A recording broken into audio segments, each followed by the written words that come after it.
I'm Teisha Bader with the JBS News Update for Thursday, June the 9th, 2016.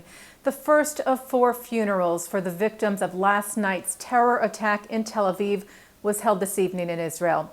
42-year-old Ido Ben Ari from Ramat Gan was laid to rest in the city of Yavne, where hundreds came together to mourn, including Ben Ari's wife, who was herself injured in the attack.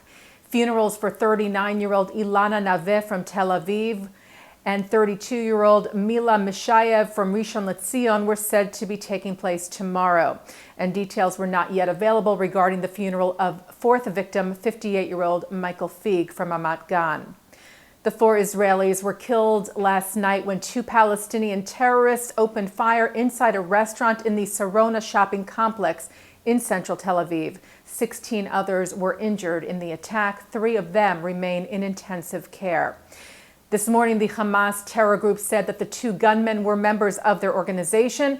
They were named in Palestinian media reports as Muhammad and Khalid Muhamra, members of the same family. One of them was shot by a security guard and seriously injured. The second was arrested by Israeli police and taken in for questioning. Hamas celebrated the attack and praised the shooting as heroic.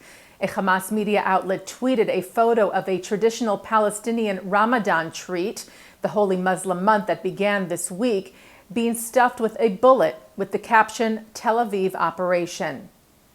United Nations Secretary General Ban Ki-moon expressed his outrage, saying he was shocked that the leaders of Hamas have chosen to welcome this attack, and some have chosen to celebrate it.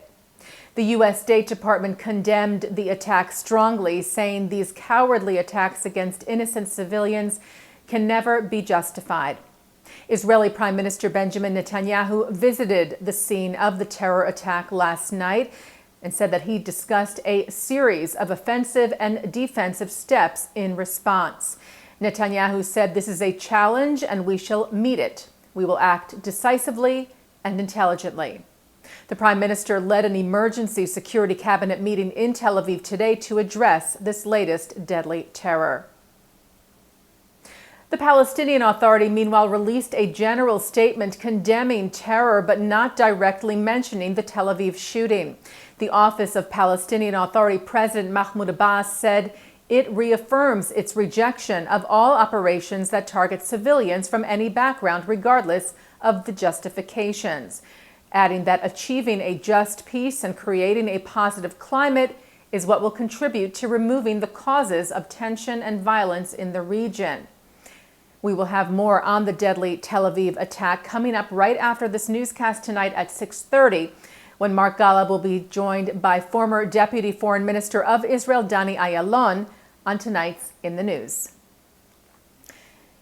Taking a look at some other news now, a suspicious vehicle parked across the street from the Israeli embassy in London was found not to be a threat. Police in London yesterday carried out a controlled explosion of the vehicle that was left across from the city's Israeli embassy. Nearby streets and businesses were evacuated as the section of Kensington Street was temporarily shut down.